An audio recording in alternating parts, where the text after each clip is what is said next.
Hello, history buffs, and welcome back to our channel. Today, we're journeying back in time, not just to see pyramids and pharaohs, but to unravel an economic mystery that plagued one of the world's greatest ancient civilizations, inflation in ancient Egypt. It might sound like a modern problem, but believe it or not, the Egyptians faced their own version of rising prices, and the story behind it is absolutely fascinating. So, how could an economy based on grain and bartering even experience inflation? It's a great question. Unlike our modern cash-based systems, ancient Egyptian inflation wasn't about printing more money. Instead, it was about the value of goods, primarily grain, which was the backbone of their entire economy. Imagine the Nile River as the engine of Egypt. Its predictable annual floods made the land incredibly fertile, allowing for massive agricultural surpluses. This grain wasn't just food, it was currency, a way to pay laborers, soldiers, and officials. A stable supply of grain meant a stable economy. But what happened when that stability was shaken? One of the biggest culprits was nature itself. Unpredictable droughts or lower than usual Nile floods could devastate harvests. Suddenly, the supply of grain would plummet. But the demand? It stayed the same or even grew.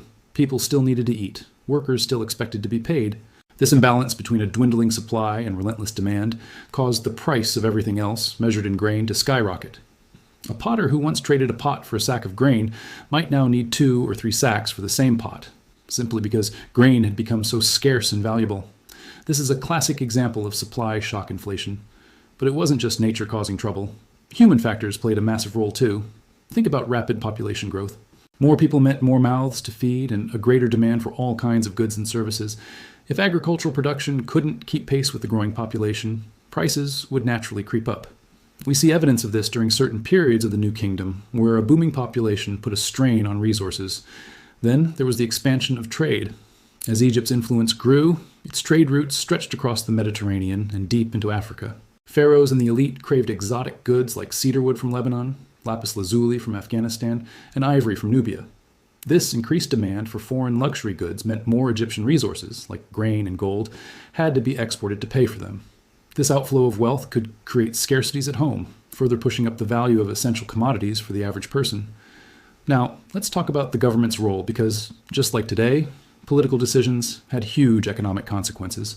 We often think of the pharaohs as all-powerful, but their economic policies weren't always effective. For instance, massive state-funded construction projects like building temples and tombs required a colossal workforce. These thousands of workers had to be paid and fed, which diverted enormous amounts of grain and other resources from the general economy. While these projects created jobs, they also created immense inflationary pressure.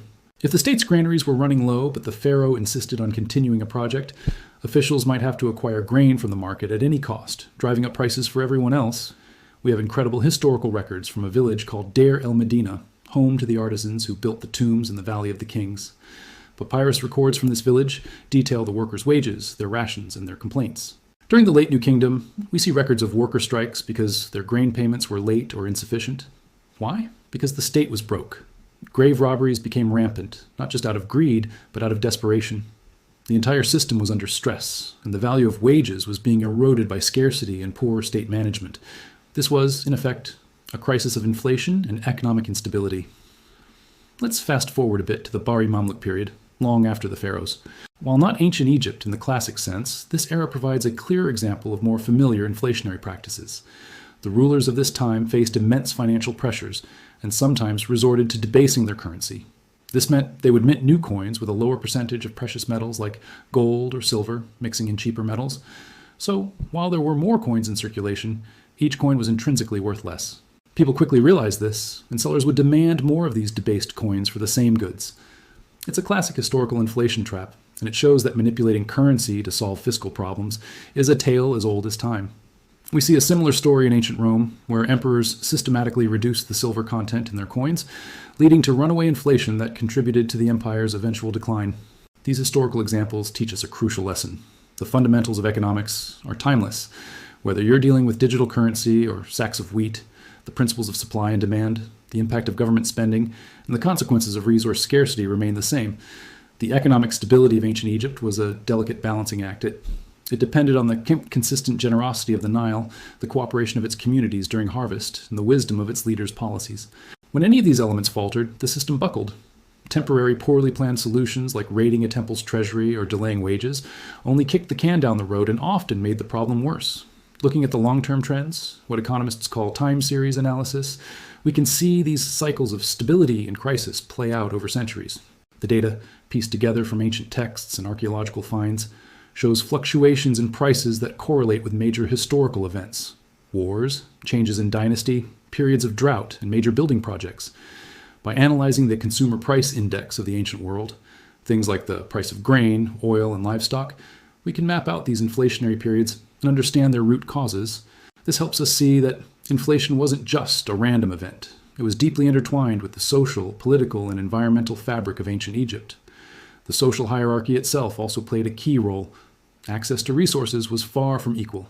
The pharaoh, priests, and high officials controlled a vast majority of the land and wealth. In times of scarcity, they could hoard resources, further driving up prices for the common people.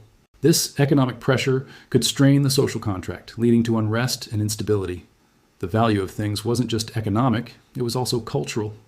Gold, for example, had immense religious and symbolic value, making it highly sought after, which in turn influenced its economic relationship with more practical commodities like grain. So, the next time you hear about inflation in the news, remember the ancient Egyptians. Their struggles with rising prices, driven by everything from bad harvests to ambitious pharaohs and expanding trade, reveal the hidden economic forces that have shaped human civilization for millennia. It's a powerful reminder that history offers not just epic stories, but profound lessons in economics that are still relevant today. Thanks so much for joining me on this journey into the economic secrets of ancient Egypt.